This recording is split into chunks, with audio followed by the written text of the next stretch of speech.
konsep pemberdayaan masyarakat berbasis pendidikan. Pemberdayaan masyarakat yang berfokus pada pendidikan merupakan pendekatan yang bertujuan untuk membantu kelompok masyarakat agar menjadi lebih mandiri dan berkembang dengan memanfaatkan pengetahuan, keterampilan, serta wawasan yang dimiliki. Pendekatan ini mengubah masyarakat dari sekedar penerima bantuan menjadi pelaku aktif yang mampu mengambil inisiatif sendiri. Analogi yang sering digunakan adalah memberikan alat pancing dan mengajarkan cara membuat jaring, bukan hanya sekedar memberikan ikan secara langsung. Proses pembelajaran ini tidak hanya terjadi di sekolah formal, tetapi juga melalui pelatihan, diskusi, atau aktivitas sehari-hari di lingkungan masyarakat. Tujuannya adalah agar masyarakat memiliki bekal yang cukup untuk terus maju dan mandiri, meskipun program pemberdayaan telah berakhir. Dalam setiap program pemberdayaan masyarakat, ada beberapa elemen penting yang menjadi kunci keberhasilan. Elemen-elemen ini berfungsi sebagai fondasi agar program tidak hanya berjalan sementara, tetapi juga mampu memberikan dampak yang nyata dan berkelanjutan bagi masyarakat. Berikut ini adalah beberapa elemen penting yang perlu diperhatikan. Yang pertama, keterlibatan aktif. Masyarakat merupakan faktor paling penting dalam keberhasilan sebuah program pemberdayaan. Program tidak akan efektif jika hanya dirancang dan dijalankan oleh pihak luar tanpa melibatkan masyarakat secara langsung. Oleh karena itu, masyarakat harus dilibatkan sejak awal, mulai dari tahap perencanaan, pelaksanaan, hingga evaluasi hasil program. Dengan keterlibatan ini, program dapat disesuaikan dengan kebutuhan dan permasalahan yang benar-benar dialami oleh masyarakat, sehingga hasilnya lebih tepat guna dan berkelanjutan. Kedua, materi atau kurikulum yang disampaikan harus memberikan manfaat yang signifikan bagi masyarakat. Materi tersebut perlu dirancang untuk mengatasi masalah yang ada sekaligus memanfaatkan potensi lokal. Tujuannya bukan hanya mentransfer pengetahuan, tetapi juga mengembangkan keterampilan dan wawasan yang praktis, serta dapat langsung diterapkan untuk meningkatkan kualitas hidup. 3. Fasilitator memiliki peran yang sangat penting dalam keberhasilan program. Mereka bukan sekadar pengajar yang bersikap otoriter, melainkan pendamping yang memfasilitasi proses pembelajaran.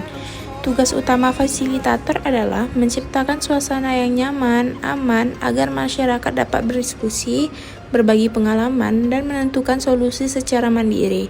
Kemampuan fasilitator dalam mendengarkan, mengajukan pertanyaan, dan memberikan motivasi sangat menentukan keberhasilan program. 4. Pemberdayaan masyarakat tidak dapat dilakukan oleh satu pihak saja. Diperlukan kerjasama yang efektif antara berbagai sektor, seperti pemerintahan, swasta, dan lembaga swadaya masyarakat. Kolaborasi ini memungkinkan penggabungan sumber daya, keahlian, dan jaringan yang berbeda sehingga dampak program menjadi lebih besar dan terstruktur. 5. Pemberdayaan harus difokuskan pada penguatan kapasitas organisasi atau kelompok masyarakat yang sudah ada.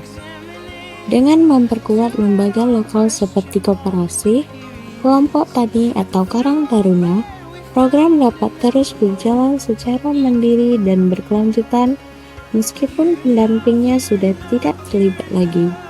Lembaga yang kuat akan menjadi pemilik dan penggerak utama inisiatif tersebut. 6.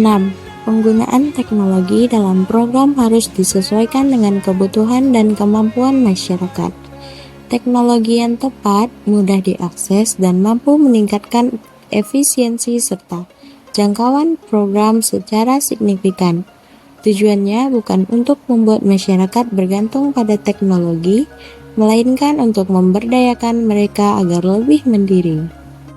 Yang ketujuh, monitoring dan evaluasi dilakukan secara berkelanjutan sebagai proses sistematis untuk mengukur kemajuan dan dampak program secara rutin.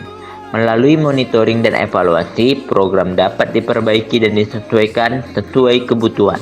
Hasil evaluasi juga menjadi bahan pembelajaran penting bagi masyarakat untuk memahami keberhasilan dan tantangan yang mereka hadapi. Model pemberdayaan masyarakat yang sukses berbasis pendidikan. Yang pertama yaitu adalah model pendidikan komunitas atau Community Education Model. menekankan pada pembentukan pusat belajar di tingkat lokal yang menjadi tempat bagi masyarakat untuk mengikuti berbagai program pendidikan non-formal. Kelebihan model ini adalah fleksibilitasnya dan kemudahan akses bagi masyarakat. 2. Model Action Based Facilitation Model. Pendampingan berbasis aksi mengajak masyarakat untuk belajar sambil langsung melakukan kegiatan. Melalui pendampingan, masyarakat diajak mengenali masalah, merancang solusi, dan melaksanakan solusi tersebut secara mandiri. Pembelajaran berlangsung secara alami melalui refleksi atas pengalaman nyata. 3. Model kemitraan strategis atau Strategic Partnership Model. Fokus pada kolaborasi antara berbagai pihak untuk menciptakan program yang lebih kuat dan menyeluruh.